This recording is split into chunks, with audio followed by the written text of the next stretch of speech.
নমস্কাৰ। ২১৬ নং লক্ষীপুৰ প্ৰাথমিক বিদ্যালয়ৰ মই সহকাৰী শিক্ষক। মোৰ নাম শ্বৰিফুজ্জামান। মই ১৯৯৩ চনৰ পৰা সহকাৰী শিক্ষক হিচাপে কৰ্মৰত। আমাৰ ২১৬ নং লক্ষীপুৰ প্ৰাথমিক বিদ্যালয়ত ৪১৪ গৰাকী ছাত্ৰ ছাত্ৰীৰ বিপৰীতে ৯ গৰাকী শিক্ষক আছোঁ। বিদ্যালয়খন পৰিচালনা কৰি আমি চৰকাৰী দিনপঞ্জী মতে আমি আগবাঢ়ি আছোঁ।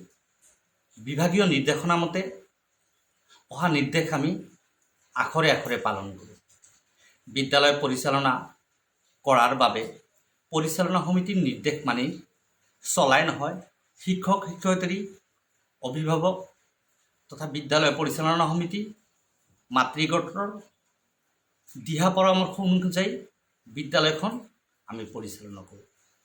বিদ্যালয় পৰিচালনা কৰা ক্ষেত্ৰত আমি সকলো পক্ষক লৈ বিদ্যালয়টো কেনেকৈ আগবঢ়া যায় এই ক্ষেত্ৰত আমি সদায় যৎপৰোনাস্তি চেষ্টা কৰোঁ।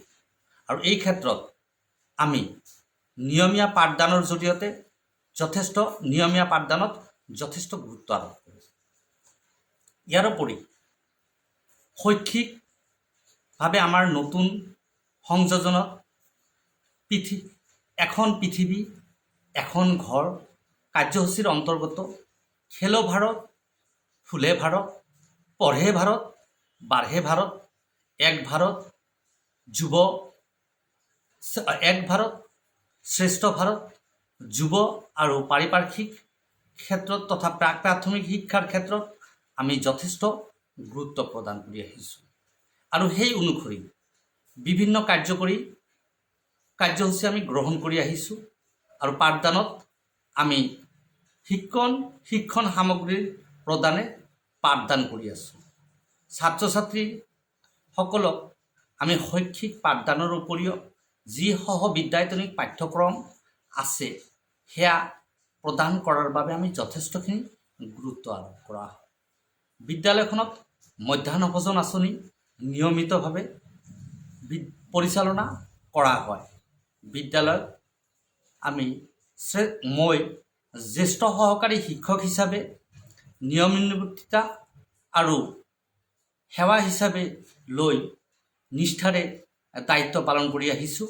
আৰু আমাৰ বিদ্যালয়ত সমূহ শিক্ষকৰ দিহা পৰামৰ্শৰে বিদ্যালয়খনত আগবঢ়াই লৈ যোৱাৰ ক্ষেত্ৰত মই দীৰ্ঘদিনৰ পৰা নেতৃত্ব বহন কৰি আহিছোঁ আৰু অনাগত দিনতো নিশ্চয় মই নেতৃত্ব বহন কৰি যাম। আমাৰ বিদ্যালয়ত FLN অৰ্থাৎ নিপুণ ভাৰতৰ ক্ষেত্ৰতো আমি যথেষ্ট গুৰুত্ব আৰোপ কৰিছোঁ। সংযোগ স্থাপনকাৰী হিচাপে পৰিচালক ৰূপে বিভিন্ন কাৰ্যই বিদ্যালয় পৰিচালনাৰ ক্ষেত্ৰত অইন সহকাৰী শিক্ষক অভিভাৱকক আমি গুণগত আৰু মূল্যবোধৰ সহায়ত আমি পাঠদান দি আহিছোঁ। আৰু জ্যেষ্ঠ সহকাৰী শিক্ষক হিচাপে বিদ্যালয়খনত কৰণীয় বহু দিশ আছে, সেইবোৰ আমি আখৰে আখৰে পালন কৰাৰ কাৰণে ব্ৰতী হওঁ। সহকাৰী শিক্ষকসকলে বিদ্যালয়খনত আগুৱাই নিয়াৰ ক্ষেত্ৰত যৎপৰোনাস্তি চেষ্টা কৰে।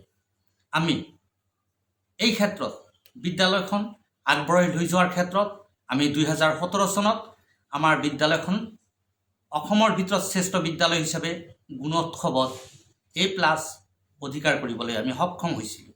আৰু আমি আশা ৰাখিছোঁ যে আমি অবিৰত মূল্যায়নৰ দ্বাৰাই আমি বিদ্যালয়খন অধিক আগবঢ়াই লৈ যোৱাৰ ক্ষেত্ৰত অনাগত দিনত আমি চেষ্টাৰ ত্ৰুটি নকৰিম।